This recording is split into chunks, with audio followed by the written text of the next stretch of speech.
Bueno, buenas tardes, good afternoon. This is the panel entitled Contributions, Challenges, and Lessons from the Black-Brown Business Community. So we're all aware we're the last panel of this dialogue. And they say that you always save the best for the last. The counter-argument that I was speaking with Sherry is that perhaps after many talks, some of you are a little bit tired. And you won't pay attention, but I'm sure you will. And I've got to say, I'm very motivated. We've been having 3 days of amazing speakers, of amazing messages that have been intertwining about a set of issues and commonalities between the Black and brown communities. And I think this panel now with the business community, it's going to wrap up things nicely and also gather and put forward some messages to improve our communities. We've heard from elected officials, we've heard from NGOs, from activists, even from preachers yesterday, law enforcement officials, and even diplomats. And the message has been more or less the same. Black and brown communities have faced a history of struggle. They have faced discrimination, not equal opportunities, but have shown resilience. And as we know more about each other, we can agree, and we must agree, that we have to grow together, that we are stronger together, and that our communities have to look to the future with hope and with certitude. As Lieutenant Governor mentioned on the first day, the first thing that we have to do is talk to one another and break the bread, as she said, and that's something we did yesterday over dinner. So today we will hear the message from the business community. And we'll try to highlight some of the most important contributions of the Black-brown communities towards the U.S. economy and its social fabric. And as the last panel of this dialogue, I think that we'll try to intertwine a message of optimism. And that should be our superpower. Optimism for a shared future, as one of the speakers before said, and an unapologetic voice that our communities will keep growing and will keep thriving together. So let's start with some facts. Prior to the pandemic, Latino entrepreneurs had the highest rate of new business creation, 34% in the last decade. And Rocio highlighted a very interesting data, Cheryl, that African-American business showed an increased growth as well, because 40% of the new entrepreneurs are women. And somebody that has a lot of figures and numbers, because he's my friend and for a long time, is Guillermo. And Guillermo is the president and CEO of the West Hispanic Chamber of Commerce. So Guillermo, starting with this scenario, can you put forward and tell us and share what are some of the trends that you see with the Latinx communities in Michigan and West Michigan? Who are they? What are they doing? What are some of the basic challenges that you see? And in the next one, we can go to the opportunities. Definitely. Well, first of all, Fernando, thank you so much for the opportunity to be here and being part of this panel. Thank you for the Consulado de Chicago for the invite. I'm originally from Mexico. I moved to the West Michigan area in 2009, almost 13 years ago. So it's very interesting what we have, what we see in West Michigan and how the Latinx community has been growing significantly. The data that we have is that the first Latinos that moved to the Grand Rapids area in West Michigan arrived at the beginning of the 1900s to work for manufacturing, to work for agriculture. And since then, the Latinx community has grown significantly in the last 20 years. Talking to one of the commissioners in Grand Rapids from a Dutch descendant person, he was sharing with me. So when the Dutch came to this area in West Michigan, they established and created the Highland community, which is a city very close to Grand Rapids, 20 miles from Grand Rapids, half hour.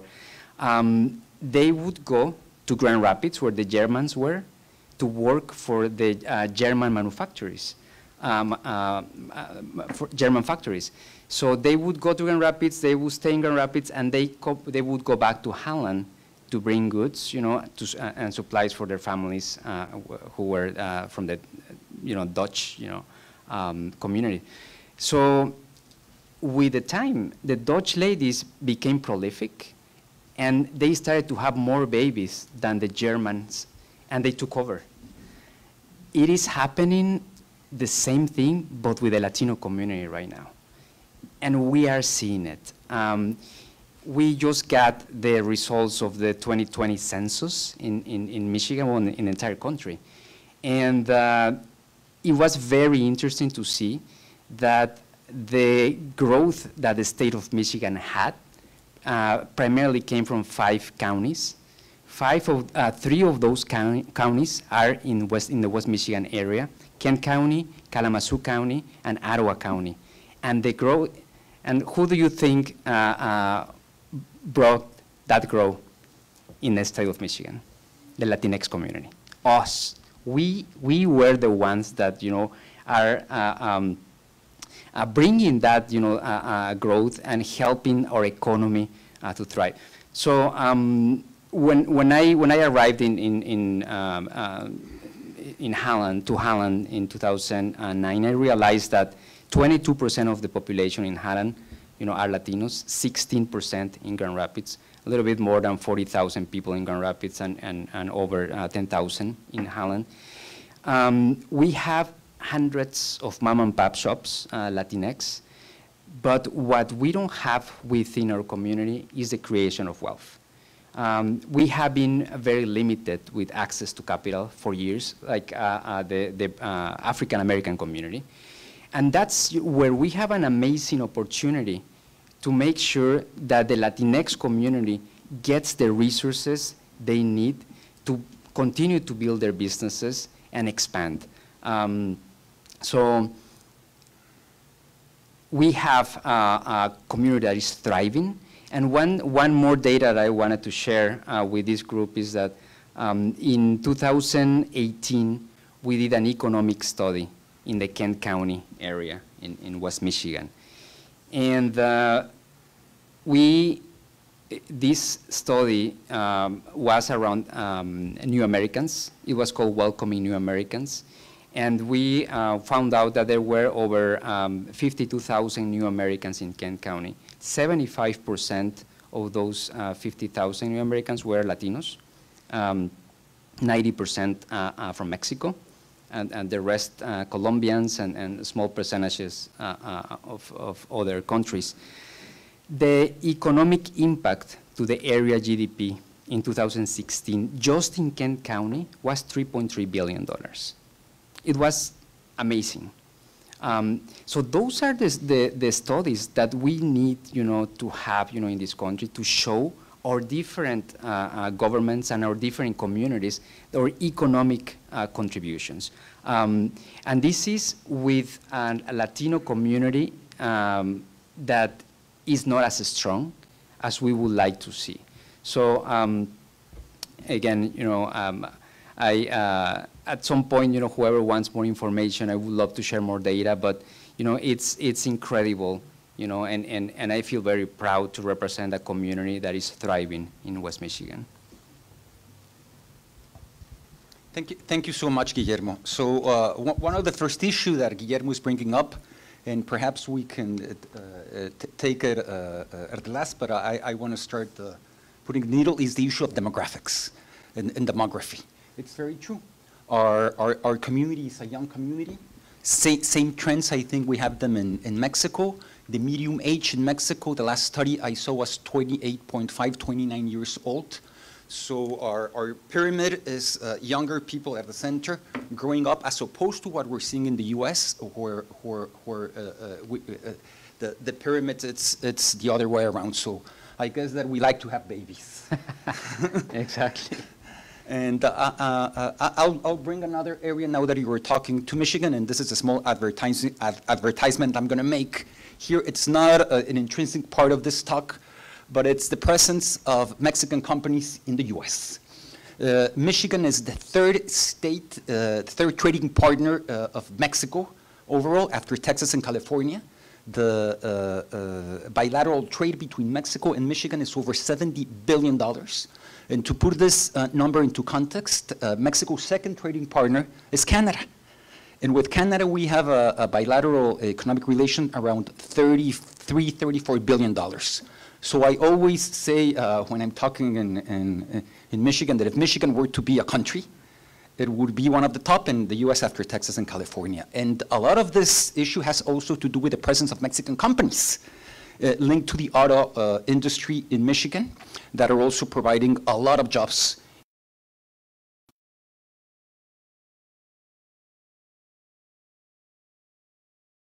President Sharon, I'm sorry, of governmental relations at Ingredient.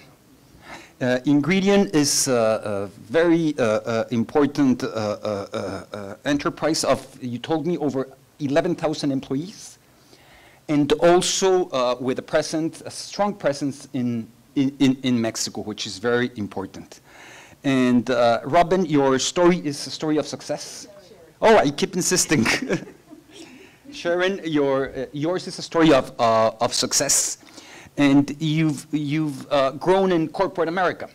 So I would like to ask you, what are the lessons, the learning lessons that you can give us on doing that gap of growing from the small and medium business to corporate America? And if in your history, in your business history, you find that Black workers faced disproportionality, underrepresentation in corporate America, and lessons learned to make that linkage between the small and minority business, especially now after the pandemic. Thank you, Fernando. There's a lot packed in there. So it's Sherry Dublin, and my pronouns are she, her, Ella.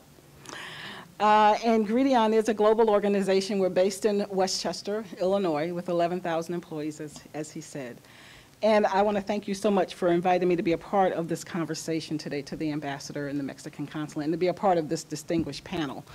And I did. I'll start with just a quick overview. I lead diversity, equity, and inclusion and culture for our company. So what does that mean, right?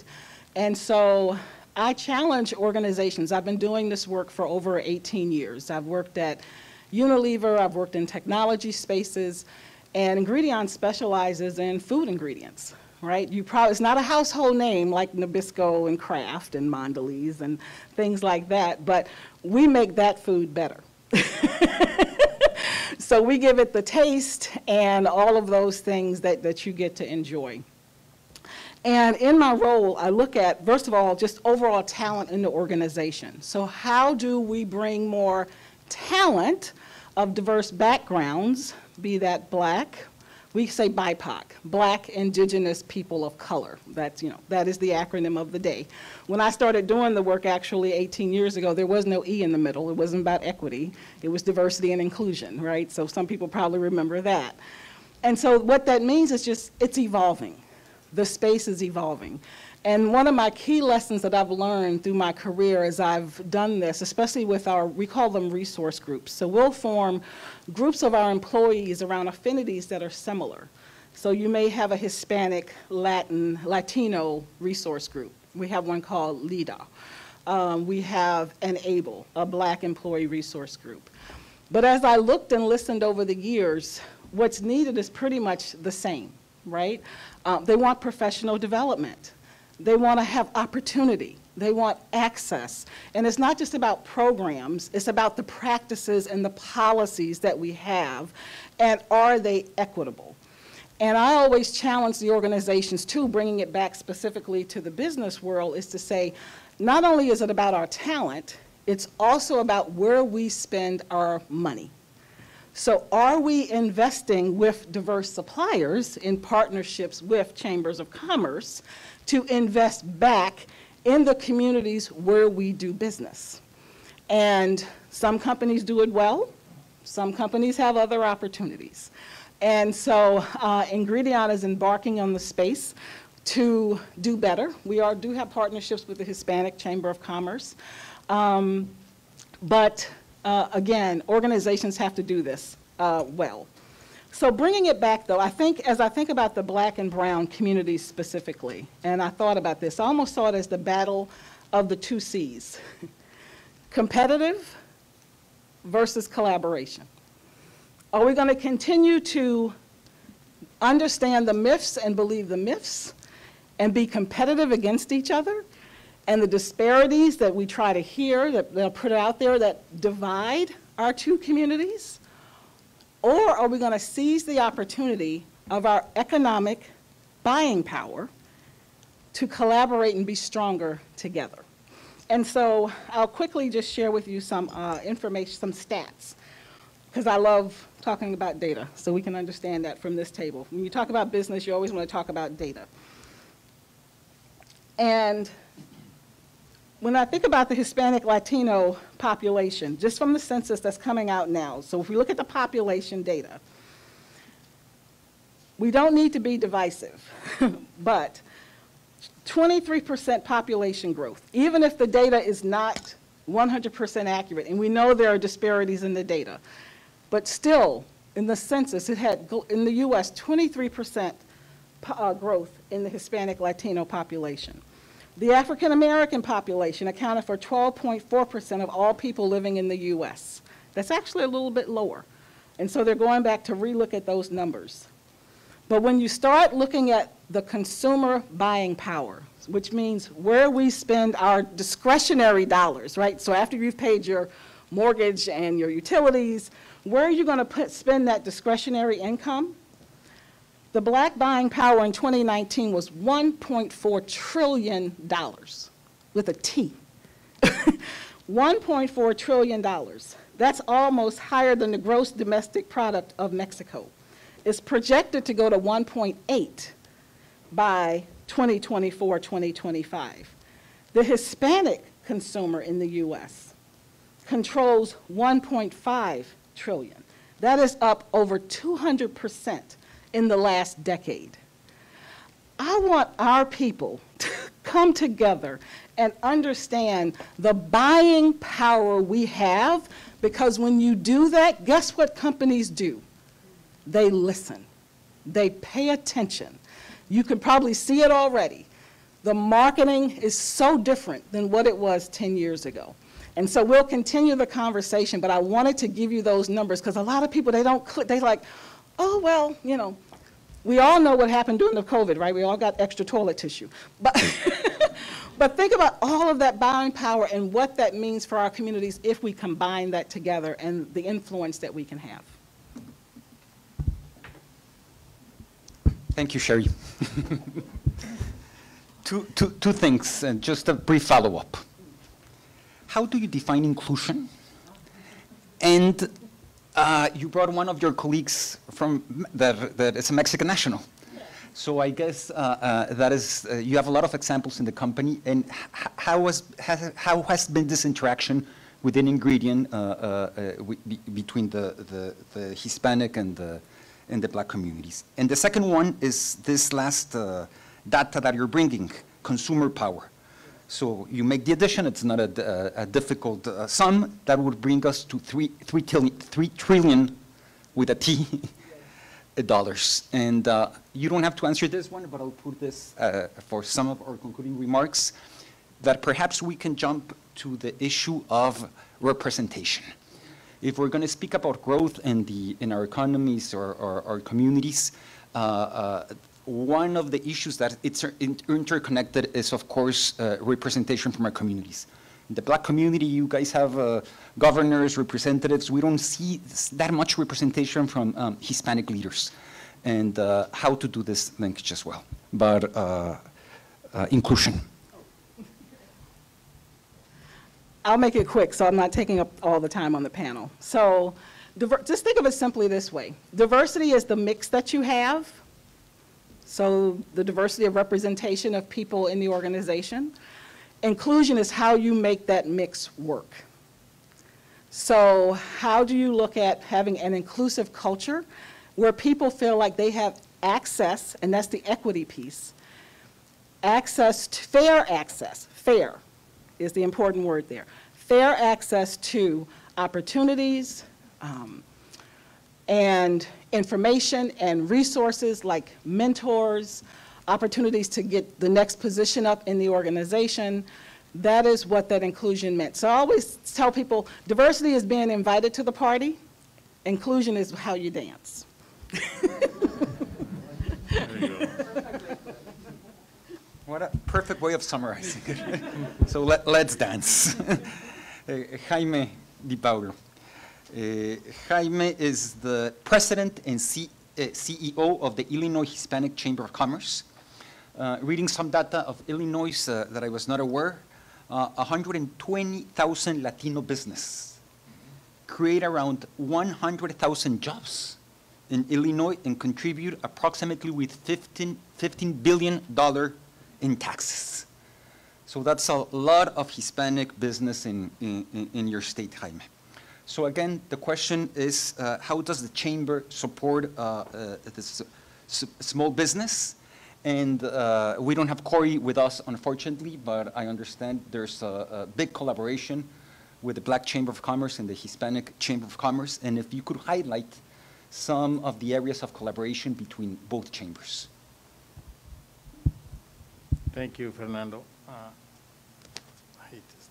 It's a great pleasure to be in here today. Gracias, Embajadora. Es un placer. I just told her I've seen her this week more than I actually saw my wife. That's 3 days in a row.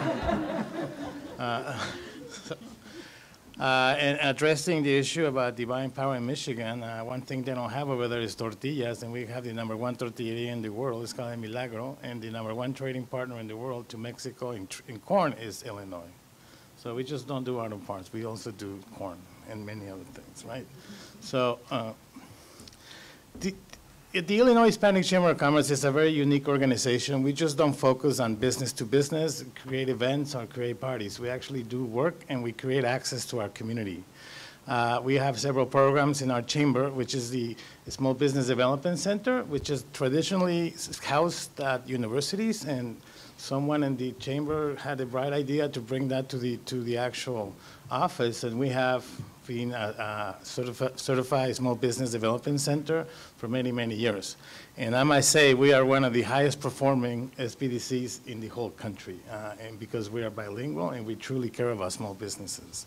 We also have a Procurement Technical Assistance Center, which is key to the success of minority companies having access, what you were saying, Sherry, to contracts, okay?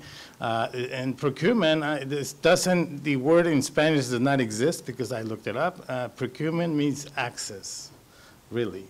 What that means, in every contract in Illinois has to have a procurement piece to it, which means 20 to 30, even 40% of the contracts have to go to minority-owned business enterprises, Black-owned business enterprises, women business enterprises, or Latino business enterprises, and veterans, and I think Asian are qualified to be a minority business community.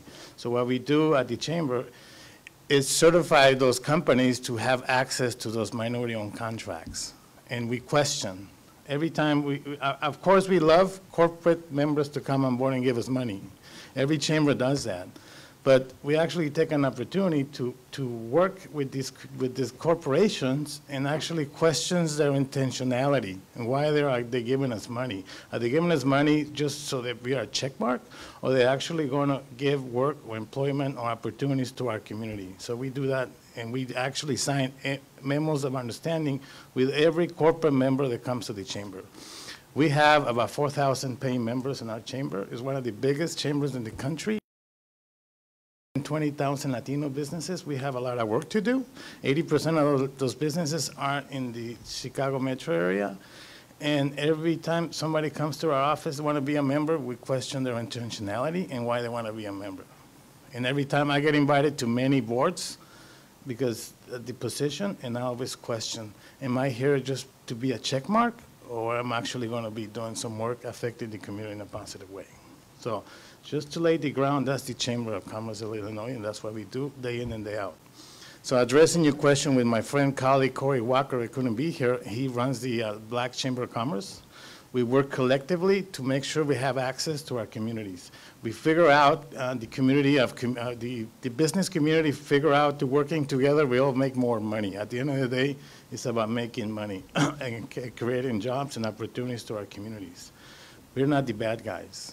Some people might say we're the bad guys. We're not bad guys. We create employment, we create wealth, and we create opportunities for our community. So working with the Black Chamber of Commerce, Corey Walker, and Mr. Larry Ivory, we work together collectively to access those contracts. Just the other day, I had a meeting with Larry Ivory, which runs the other Black Chamber of Commerce. He's over there in Peoria. About how we're going to work with the casinos. Casinos right now is a big deal here in Illinois, and how we're going to make sure our community gets the opportunities for doing the work and the job and the employment. So working together, we make things happen. Last year, we had a meeting, I called Corey, and I said, Corey, let's propose a meeting to our Congress delegation. And there's 13 congressmen, black and brown, in Illinois. We brought them together to one table and discussed opportunity zones. I don't know if you heard about opportunity zones. Opportunity zones is business corridors that have tax breaks for anybody who wants to build or build a business there.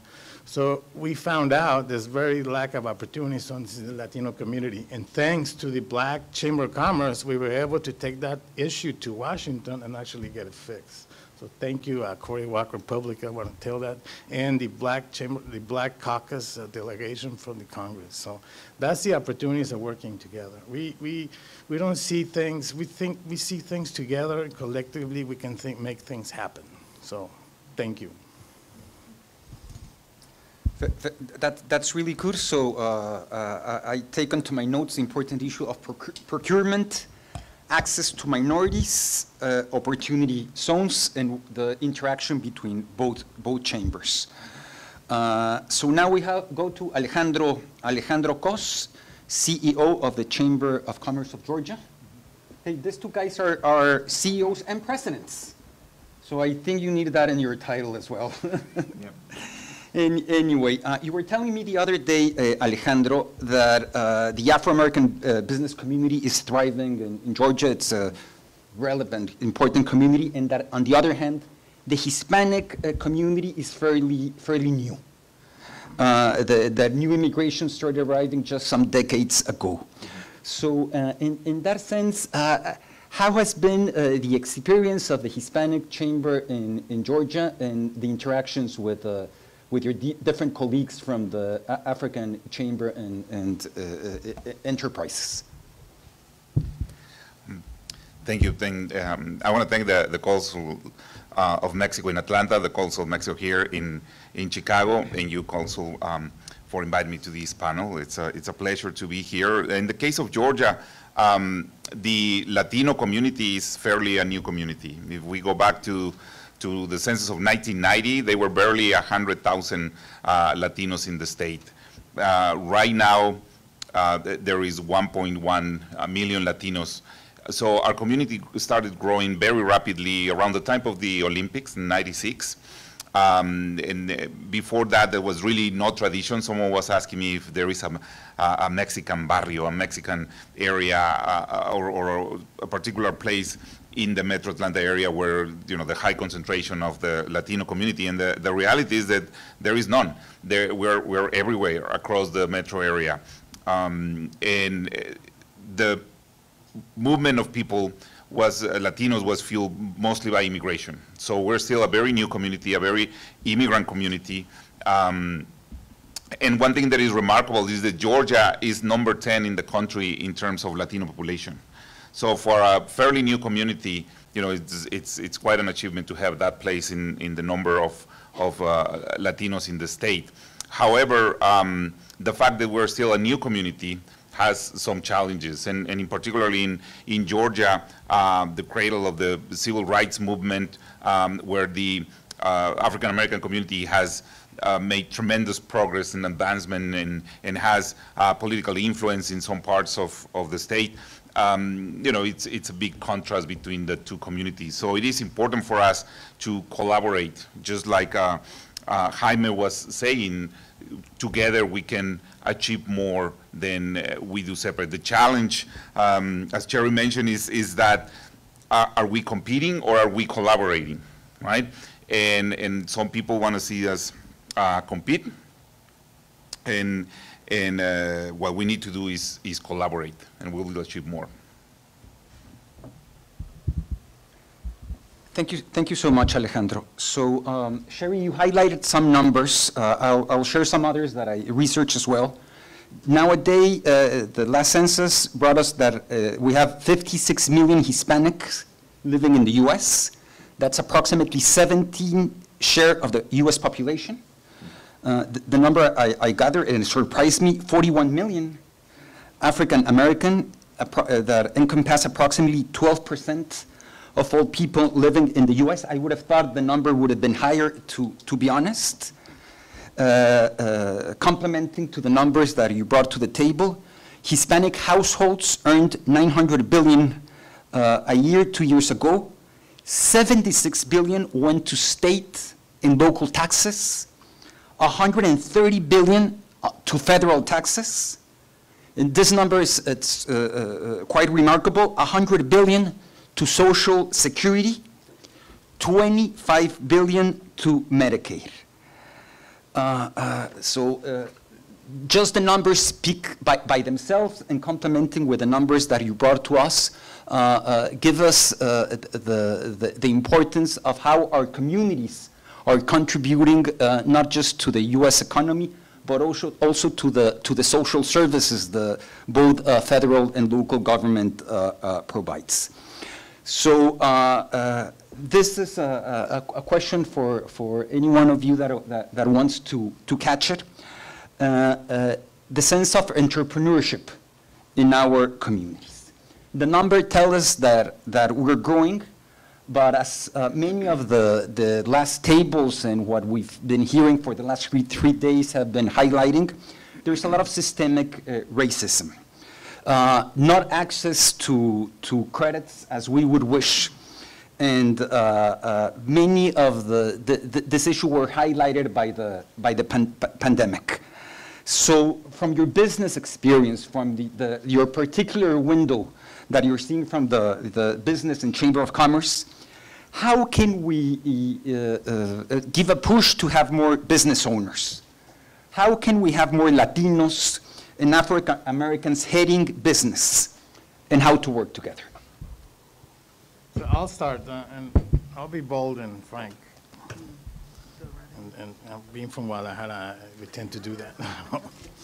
So the number one issue is access to capital. And when you ask yourself what's access to capital, it probably means a lot of separate things to each one of you here and us. So when you talk about 170,000 Latino businesses and about 18% of Latinos businesses in the state of Illinois, African Americans, they're less than 20 employees. So what does that mean? We can open businesses left and right every day, but if you don't scale, you're not making a difference.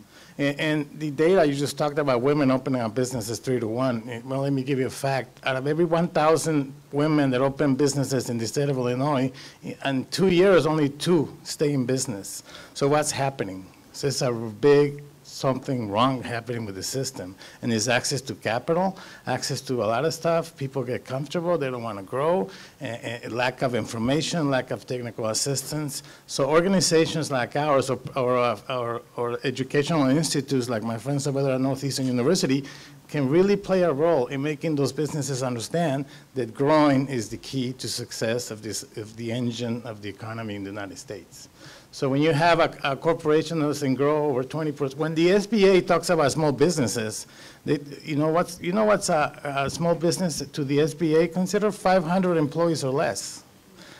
To the United States, that's a small business. To our community, if you have a business of 50 employees, that's a huge corporation. So think about that. Think about when they talk about 500 employees or less, they're not talking about us. You know, they're not talking about minority-owned companies like African-American and Latinos and women-owned or Asian. They're talking about companies high up. So our role as chambers of commerce or partners with the financial institutions, everybody else has to be out there walking the streets, making sure we get access to those contracts. Let me give you a good example. PPP, Payment Protection Plan. You know, if you're business owners, you kind of know what it is. It came on when the COVID happened. And at the first round, there was like 2% of less than 20 employees applied. Why? Because we're too busy running a business. We don't have a CPA at hand that can come out with a mile-long application to fill out and apply. Businesses over 300 employees do have that in place, do have resources to talk to a personal banker so they can do business with. Our enterprises don't have those resources. So is the role of like Selena Villanueva here today, Senator Selena Villanueva and many others in the state legislature to actually push for a program called the Navigator Program that through the state of Illinois, we actually being able to walk the streets, knock on doors, and give the technical assistance and to make sure those businesses grow. That's the key, technical assistance and access to capital.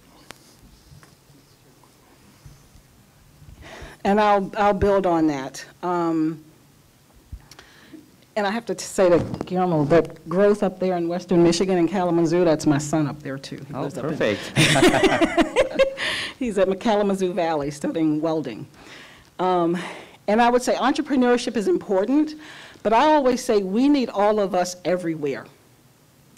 Every industry, across healthcare, government, nonprofits. We have the numbers, we've got to be everywhere. But when I think about specifically small businesses and entrepreneurs, and especially from a corporate standpoint, we're looking for companies, and this is the challenge, to be certified diverse suppliers, right? So you can have a business and have 20 employees, but you may not have all the 3 years worth of records and all the documentation and the proof to then go and fill out the documents to become a diverse supplier, which means you're a minority-owned business, Black-owned, Hispanic-owned, women-owned, veteran-owned, LGBT, keep going, yes. And so, because for us, that's how we begin to want to track the spend of the companies that are coming to us. It doesn't mean you have to be or are required, but when you're coming to a large company like an Ingredion, it's better for us because then we know that you are definitely a certified minority company, and then we will do business with you. And we do business also with independent consultants or contractors and one-off, but we won't count that as part of our diverse spend because you're not a certified diverse supplier. So that takes me back to education, opportunity, and how to make it equitable. And that collaboration piece, not competing. Because Black-owned businesses have known how to play this for years, right? We have programs, we partnered for Black-owned businesses to get their certifications. I would say Hispanic-owned businesses have not been doing this as long. And so how do we come together to partner to say, we have this program or this initiative. Let's partner with public, private, educational institutions to build programs to, first of all, show the businesses how to become certified, and then how to get into the procurement process inside of a company like Ingredion or any of the others, which is not an easy process. Let's just be very transparent about that, so that you understand how you get in and how you get involved. We have seen this work. There have been pilot programs where companies actually start up programs where you, like a day, where you bring in all of your diverse suppliers and you partner with your local chamber of commerce. And we educate suppliers on how to do this, or even how to do an incubator, right? So that you have a contest. These are more of the things that need to happen to be able to have those businesses, first of all, get into and be able to get these larger contracts. Because you make an excellent point. When you're talking a small business, it's not the same, because a lot of times organizations like mine are looking for larger companies that have been in place longer to be able to do contracts with us. And bonding, I'll let you talk to that. Yeah, bonding is one of the biggest issues that affects our communities. Bonding means having the necessary resources so you can support you operation before getting paid. So if you're doing work for government, it might take you 3 months, 6 months to get paid. In the state of, in the Cook County, you might wait out a year before getting payment. It's not because they don't want to pay you, it's just they don't have any people to pay. So what are you going to do to carry that contract? So you need bonding, and that's one of the biggest issues. That's the huge issue in our communities because we don't have the necessary resources to carry on the contract without the bonding necessary to do that. So at chambers like us, that's what we do. We collaborate with banking institutions or organizations that really want to help bond those companies because a government contracting, it doesn't mean it's cash in your hand.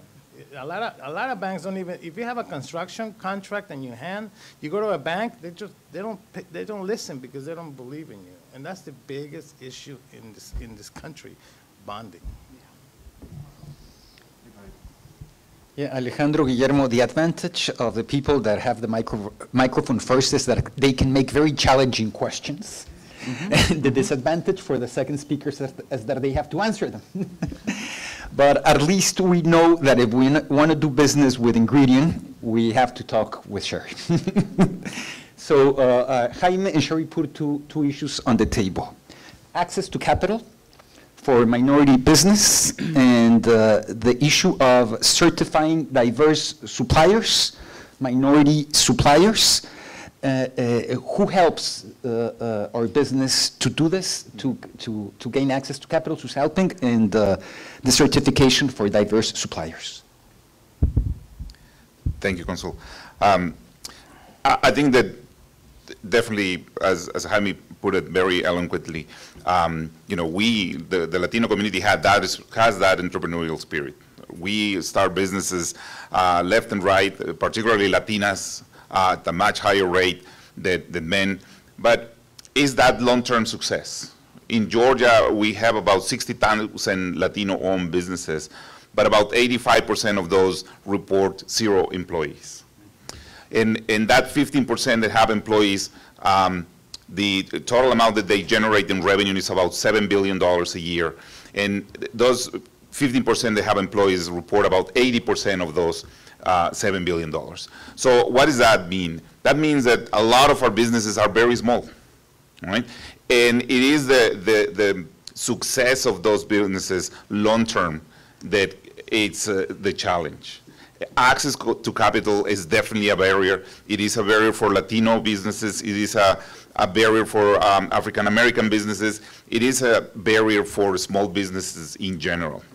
And one of the things that we do at the Chamber is provide a technical assistance to prepare and guide those small businesses to be credit ready, credit worthy and if a bank is not where they are going to get the funding, then find alternatives, find other sources of funding where they can get, you know, even a microloan. You won't believe that a $5,000 microloan can be a huge difference to a very small business. And it can. And a lot of times, these entrepreneurs start businesses using their credit cards, using the savings. Any family member or friend that is willing to lend them money, even get a second mortgage on the house because they believe in their business. They put all of their resources in it, and it's the worst thing to see them fail. So one of the responsibilities that we have is to help those businesses not only survive, but to thrive. Guillermo mentioned one of the challenges in our community is wealth creation and how that wealth, you know, moves to the next generation. That these businesses are not only a way for people to get employment, to be self-employed, and to just survive instead of having a job. You know, they start some business activity, and that's how they make their money, and that's how they feed their family and put a roof over their head. But it's not, they are not creating wealth and they are not growing. Yeah, again, in the case of Georgia, you know, if you think of a pyramid, we have a very wide base of very small businesses and a much narrower base, a much narrower top, with businesses that can participate in supplier diversity programs. And these supplier diversity programs can truly be the pathway for businesses to grow, to scale. But Cherry mentioned it, you know, it is not just by being certified, that's the ticket to get into the dance. You still have to be able to, first of all, you have to compete with everybody else that is already has a ticket in this dance. But you have to be able to, you have to have the capabilities to do the work or whatever it is where you are competing, but also you have to have the resources, because sometimes a contract that you might think is a blessing that you get a contract from a big corporation or from the government can become the total opposite and can become a curse that is going to take a business to fail if they don't have the resources. So that's the other thing that we need to do, and again, at the Chamber we work on that, is to create that pipeline where we work with the businesses so that they are ready. Because a lot of times you hear, we do presentations and you hear from corporations, and in Georgia we have Coca-Cola that does a tremendous effort to have a diverse supplier base.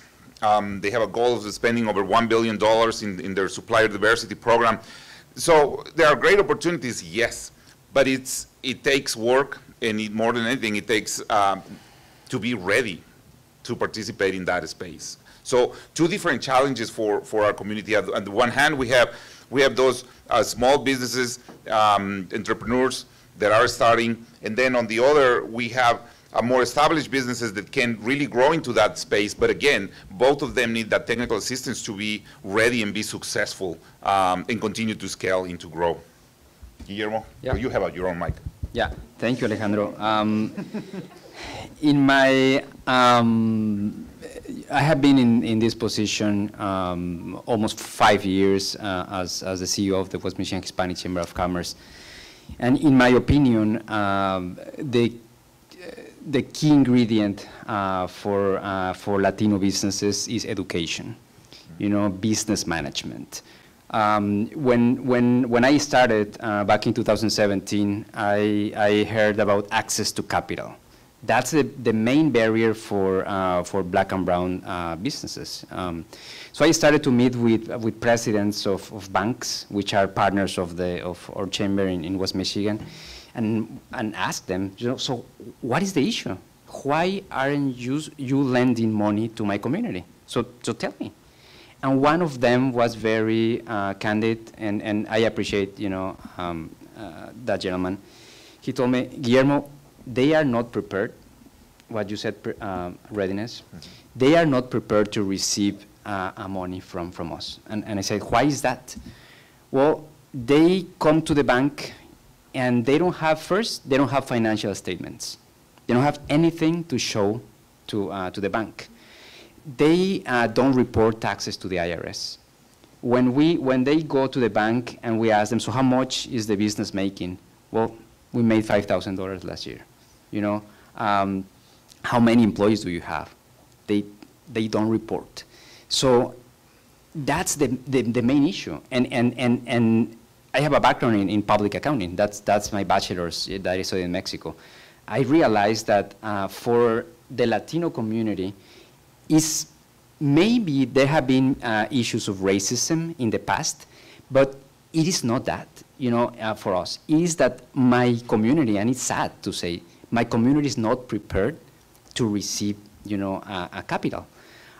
So we started like you, Alejandro, we shift our operations, the West Michigan Hispanic Chamber of Commerce, from being a chamber event, an event chamber, you know, with galas and stuff, to creating programming, because we wanted to make an impact in the community. So in 2018, we created Transformando West Michigan with the goal to revitalize the entire Latino business community in the Greater Grand Rapids area in the next 20 to 30 years. This is not going to happen in 5 years. In 5 years, we're not going to be able to revitalize anyone. It's going to take a generation, because the Latino business community needs to change the chip. You know, they need to go from making the tacos in the kitchen to have the mindset of being able to understand their accounting, their financials, being able to understand human resources processes. And obviously, that's part of the technical assistance that we all know, Chambers of Commerce, we have talked about. But that education, for me, it's the key element so the Latino businesses can grow, and scale up.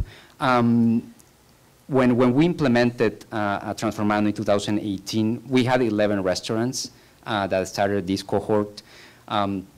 We brought 5 partners, Principal Financial, to brought the financial piece, retirement. Out of the 11 restaurants, business owners, just 1 knew about a financial advisor. The other 10 didn't have a clue what a financial advisor was. We brought a small food safety certification firm to help their employees to get certified. If they are in the business of a restaurant, if your employees don't understand health regulations, well, that's impossible.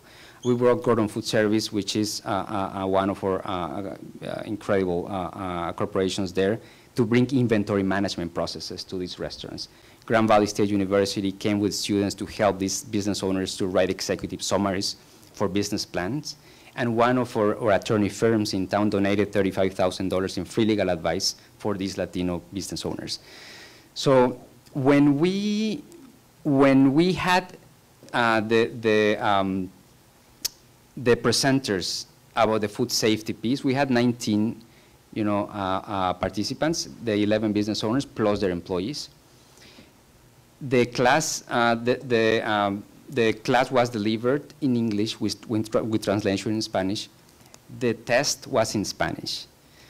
When these 19 people took the test, just 5 passed the test. And we started, to realize that within the Latino business owners, many of them didn't know how to read, even in Spanish. So that's the reality, at least from the businesses we have in this area in West Michigan. Literacy issues, education, preparedness.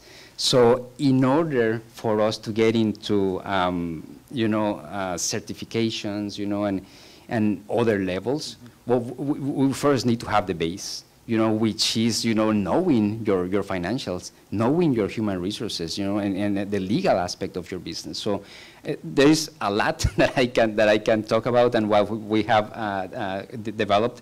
But the other piece that was mentioned is certifying minorities.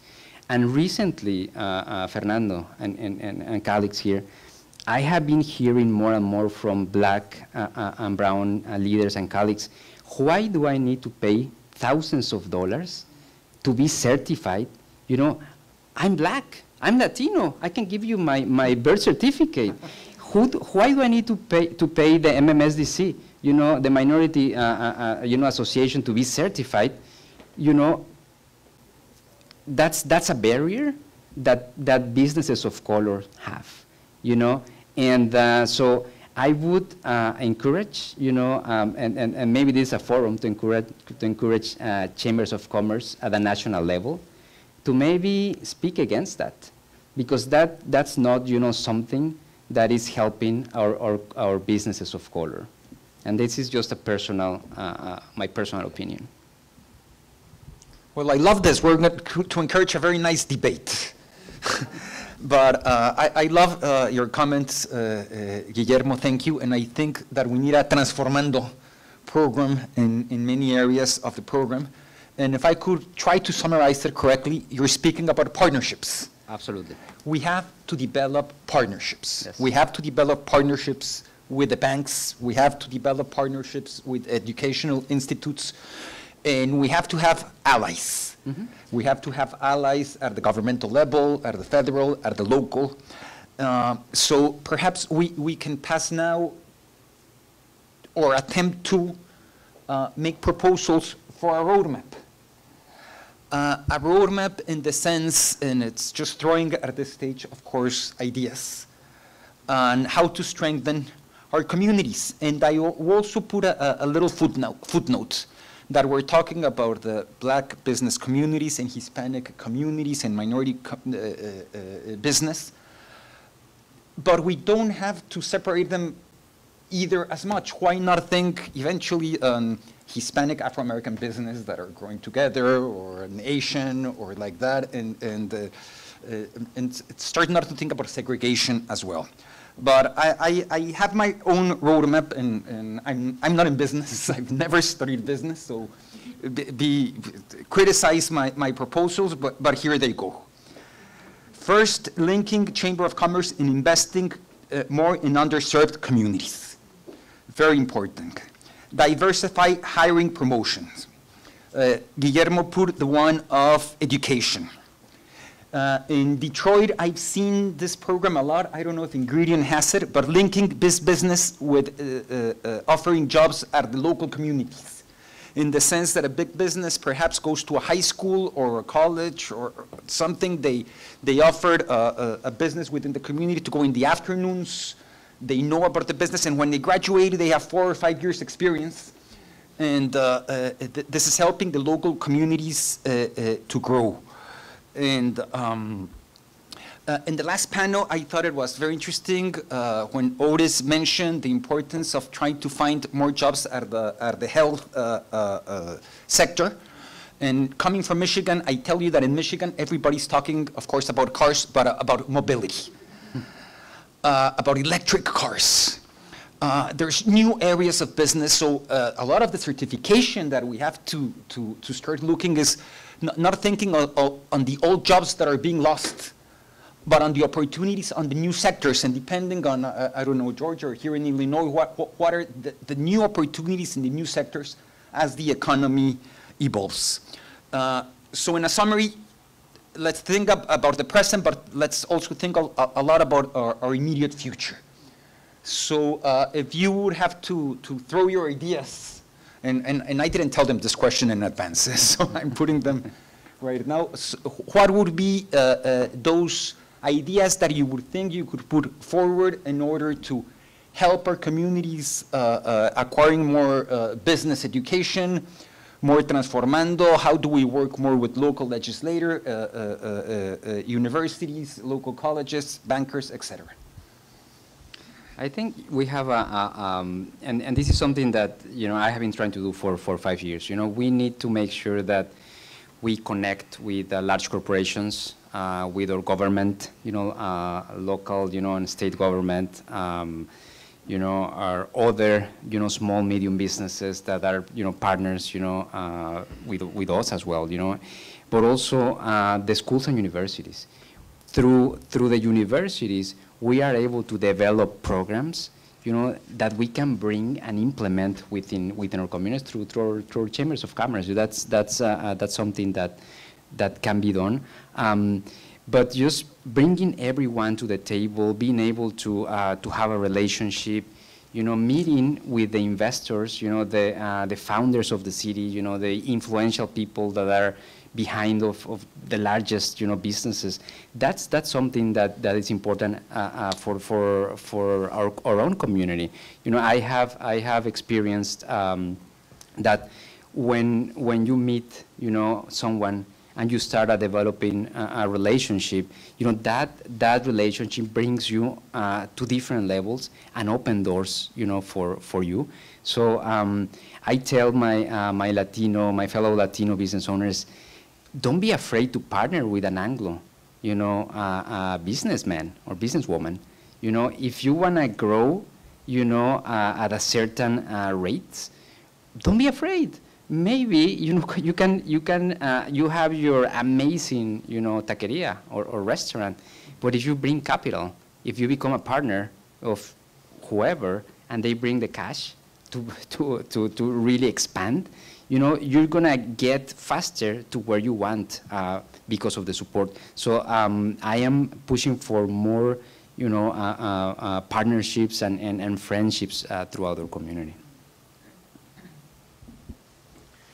Talk about ideas. I think innovation, taking opportunities from the parents that came to the United States and built a business, take that idea and innovate and make it better. Because what's happening right now as we speak, businesses are closing down, not because the COVID, it's because the parents retired and the sons and daughters are not taking over because they have a college education and working downtown somewhere. You see it on the business corridor. So innovate, innovate, innovate. You see, for example, Los Comales. Who hasn't been in Los Comales at 3 in the morning? Probably everybody has. But let me tell you what, those, Don Camerino, who founded Los Comales about 50 years ago, retired and recently passed away, God bless his soul. But his son and daughter innovated, bought a wrapping company. Now they're packaging tacos and put it on pizza. That's the future. Workforce, clean air, and you tell me, you hear a lot about infrastructure. Infrastructure, it's a lot of money coming down infrastructure, billions and billions of dollars. If you have a construction company, general services or anything else, if you're not ready, if you don't have that certification ready, you're not going to be invited to the party. I want you to know that. And there's a lot of money coming down, and you're going to start seeing Texas companies building roads here in Illinois, and that's not fair. So you got to make sure we work with organizations like ours and their chambers over there to make sure you get the right tools and the necessary knowledge so you can make your company grow. My colleague here from Michigan talked about certification, thousands of dollars. Yeah, it costs a little money, but companies need to make sure the companies they're doing business with have the right, they're ready to go, right? Especially bonding and the capability statement. If I ask each one of you, how many of you are business owners? Well, if you are a business owner, you know what a capability statement is? Think about that. You need that to present to companies like hers to do business. And that's a one-pager, who you are, what you do, and your engagement. It's a one-page thing. You don't have to make a big deal out of it. It's a one-page document. It talks about who you are, why you want to do business with our company, and what are you financial. So that's the future. And so I don't know how much more time we have, but I often say it's not that people want a handout, they want a hand up. And so how do we collaborate together to really make sure that we are partnering? And one thing that we're looking to do, and I've seen it work before, is you probably have heard about traditional volunteering, right? Where your employees go to companies and they have maybe a day of service and they may go volunteer at a local food bank and pack meals and are happy. The real way to make an impact in that community, though, is skills-based volunteering. We have employees in our companies who know how to do financial statements, who are accountants, who know how to do marketing, who know how to facilitate and do leadership skills.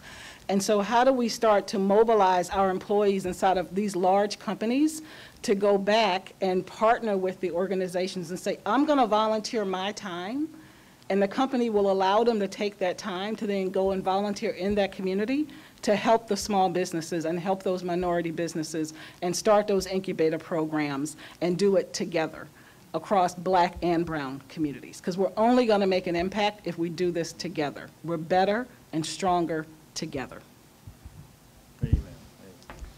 Well, I think that the chambers, in general, that's what we do day in and day out, is to try to bring those resources that our members and our communities need. In the case of our community, we have to be very honest of where we are. And I think that Guillermo touched on something that is very important, and that is that the programs, the technical assistance, the workshops, everything, it has to be culturally relevant. In many cases, language is still a barrier.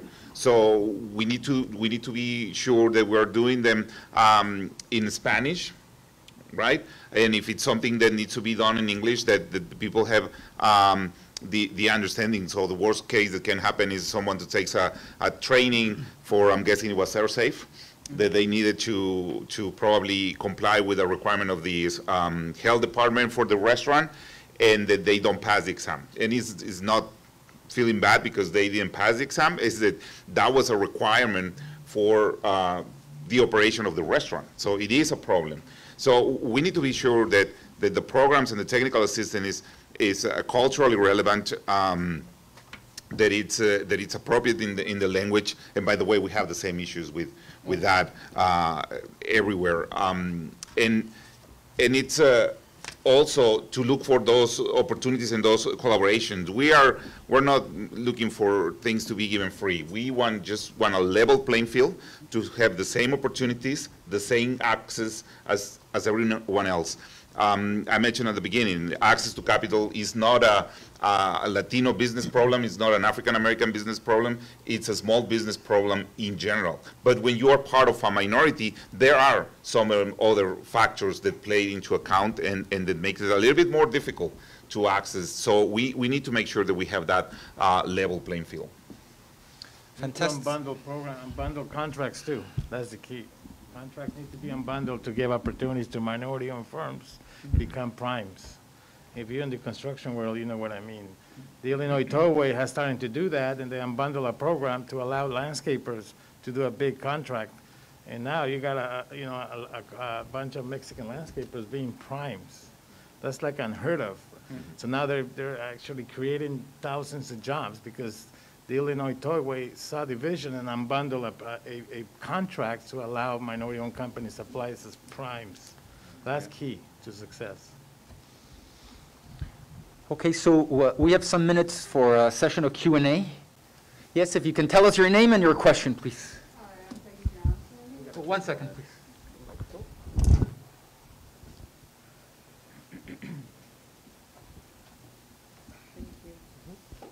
Hi, I'm Peggy Johnson. So I'm a social worker by training, but I work in social work on the macro level for a nonprofit organization. But one of the things I wanted to ask you, if you wanted to speak on this, is the value of vocational training.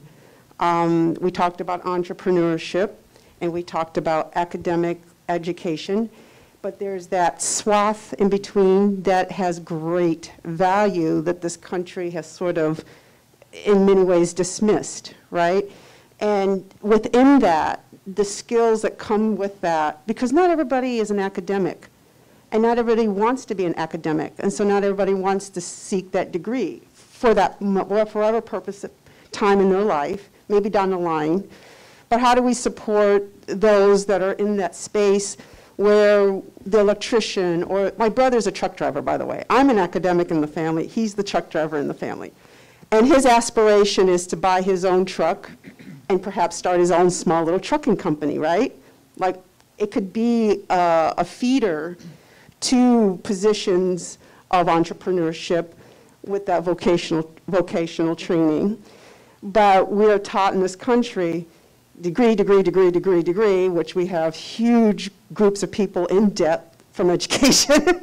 and those folks that are feeling forced to do that because they feel that's the only opportunity, which in a way it is. How do we bring back that value of what that means to our country? We see clearly how we've been affected by the supply chain and how that's impacted by folks that have that vocational training. So I just wanted to know what your thoughts on that are, and how can we support that segment of job opportunity.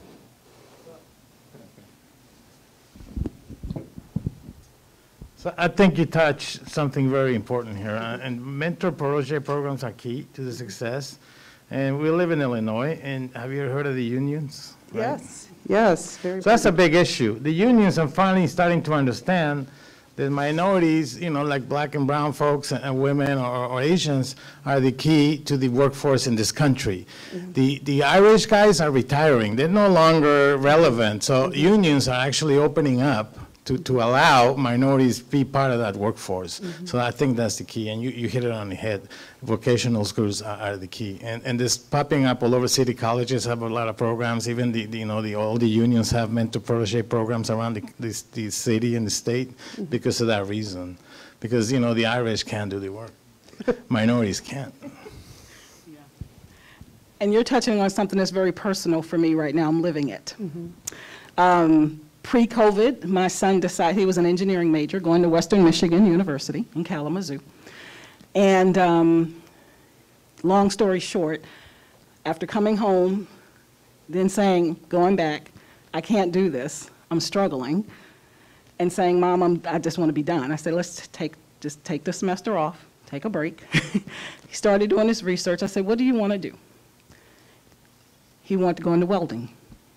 Yes. So he's at Kalamazoo Valley Community College, opened my eyes to understand there is a demand in this country for electricians, plumbers, Yes. skilled trade workers. Yes. And if we don't invest in that as well, which is why I said earlier, we need all of us everywhere, including there. And so that means, and literally, it's apprenticeships. Yes. So we need to be investing more in apprenticeships. And I did something like that at my prior company through a technology base, because people often hear STEM and they hear technology, and they think they got to go work at Google or Apple. Technology is everywhere. Yes. Healthcare. He was showing me even in welding, the laser pen that they're creating now to do welding, and the technologies that are coming in that space. So I think the education means we need to just go into the high schools and middle schools and tell students, it doesn't not have to be the traditional route of going to get a 4-year degree. Look at the community colleges and even bring programs into those high schools to open up their eyes, because all of us matter. And all of those skills are needed. And it's, for some people, that's fun, right? Yeah, it's Working with your hands is a beautiful, and it's fun and it's fulfilling. But we've poo-pooed it as not a place of getting to a level of elitism, right? You know, or so to speak. I mean, I'm just saying the country. Around diversity, it's just another demographic that you can look at. When you think about diversity, Yes. we think about race and ethnicity, Yes. but another dimension of diversity is socioeconomic Yes. and education. And that experience plays into it as well, and it can create a divide, and we're seeing it in this country, Yes. and we need to take it on. Yes. Because again, inclusion is how we all work together, no matter what the diversity of the background is. Yes. Even universities are starting to rethink how they teach folks, and correct me if I'm wrong, Mr. Dean or whatever, but they're trying to, the 4-degree thing is no longer relevant in a lot of times. People just want specific trainings. For example, if I hire a marketing person, I want that person to be a marketer, and I want that person to have a little of a financial background, so not necessarily a 4-year degree applies to my understanding. So universities are starting to rethink how they teach our communities now. And Google is doing it. Google is offering courses that you can go on Google and take their university courses and get certificates and certifications to help continue your career or even change your career. So there's a wake-up call happening in this country, and I think employees are now kind of driving it more than employers, and we have to pay attention. So I'm Mike Bedell. I'm Dean of the College of Business and Technology, and Jaime's on our foundation board. And so one of the things he's seen is that the technology side of my college is absolutely, involved with Google doing this kind of thing. The other piece that we've been trying to do for a couple of years, and we're fairly successful in COVID, was how do we bring those little pieces you guys are exactly talking about directly to the community? I'm one of the most diverse universities in the state of Illinois and in America, to be honest. And so how do we help not just the students that are doing the academic track, but mom and dad who didn't have that opportunity? And so love to hear your comments on that. Okay, well, thank you. We have 5 minutes, so I'll ask our panelists to conclude with their final remarks. And I'll just pose the question, your final remarks, thinking about the future. What is your outcome, and what do you see, what is your vision of what's going to happen in the business sector with the Black, brown communities, and are you optimistic? Thank you, Fernando. So as we continue to see the growth of the communities of color, I have an incredible hope for the entire country, the nation. I see this country moving towards a different, inclusion stage as we continue to evolve as a society. We are seeing it in the region that I come from, and I wanted to share with you. By the way, we are very aware of the shortage. The vocational, the trades are key, for our economy. In West Michigan, construction it's moving forward very quick, And they just, this week, they just asked for or support. There was Michigan Hispanic Chamber of Commerce. We're building a school, $5 million, and we're going to be working with young entrepreneurs, students that want to go into trades, construction, welding, electricity. So that's on point. But I'm also trying to find ways to connect with the Black community in West Michigan. Since I started, I started developing relationships with the leaders of Grand Rapids area Black businesses and the Grand Rapids Black Chamber. So because we need to be together in order for us to be able to get to different levels as communities of color, we need to make sure that we take advantage of our synergies. All of us have different relationships, different connections. So bringing the different groups together, having events related to bringing Black and brown businesses and open it up to the rest of the community, that's an incredible opportunity that we have there. So I see a bright future. It's just a matter of getting the right people to the table with the right heart, in my opinion, from both communities to really move things forward. I'm also very optimistic. I see the entrepreneurial spirit of Latinos and particularly of Latinas. They are starting businesses and see opportunities where sometimes you're very surprised and how did you come up with this idea and how can you be, making money doing this? But they are. The challenge is, and that's what we do at the Latin American Chamber of Commerce of Georgia, is to work day in and day out to make sure that they have a level playing field, that have the resources that they need to continue to grow, to be successful, to thrive. In the case of the relationship with the African American community, they say politics is local, so I'm going to be very local and tell you about Atlanta in particular. I mentioned before, Atlanta is the cradle of the civil rights movement, and the African American community is the #1 minority in Georgia. They have been working very hard for many, many years since the civil rights movement to open paths for their community, for equality, there's still a lot of work to be done, but they have made tremendous progress. And we need to follow their lead, learn from them. I think that, at least in my experience, their doors have always been open. I think that we need to continue this dialogue to go deeper, because we need to understand that there are more things that unite us and more things that are common to our communities than what makes us different. And I see great opportunity in that. I'm not saying there are not challenges ahead, but I think that the future is bright. And I agree with everything that's been said here. So I just want to say one thing, one plug. The Navigator program from the United States, it was just announced, over 50,000 applications were submitted. And I might say the Illinois Hispanic Chamber of Commerce was one of 8 awarded the award, because they believe in the work that we're doing here.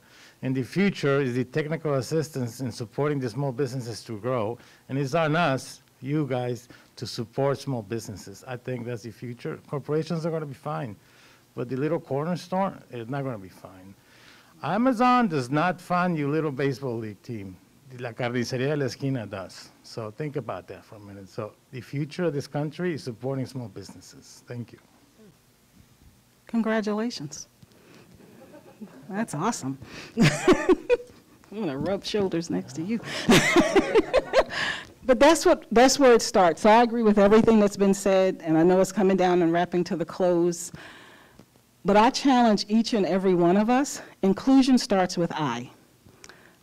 Accenture started a campaign years ago, and it's been one of my favorites. And so, yes, everyone has a part to do. Corporations, public sector, private sector, educational, but it starts with each of us. Saying and challenging our own biases when we hear something said, it was said in the earlier panel, about someone who is Hispanic or Latinx. I literally now have someone on my team who I was getting pushback from someone to bring into my company. She's a Latina. And I'm going to groom her and train her to take my job because I see it and I know she can do it. Partnering with Luz, who just came from Mexico, to say, we were talking today, I'm like, I'm so glad I got to know you. We got to talk more. It starts with us. If you're hearing someone say something about someone who's African American, say, wait a second, why are you saying that? It starts with us, challenging ourselves, so then we go back and we show that to our children, and we come together and seek difference. If you think about your top 10 friends, are any of them Hispanic, Latino, for the blacks in the room? Or how many are black African American for the Hispanic Latinos in the room? So challenge us so that we can continue to grow, be better, and we can go and we can challenge. Think about that spending power. Think about those numbers. And we'll do wonderful things together.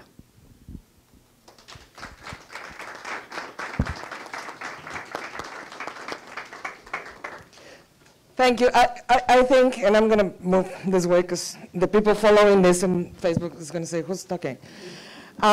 We couldn't have ended this event with a better panel.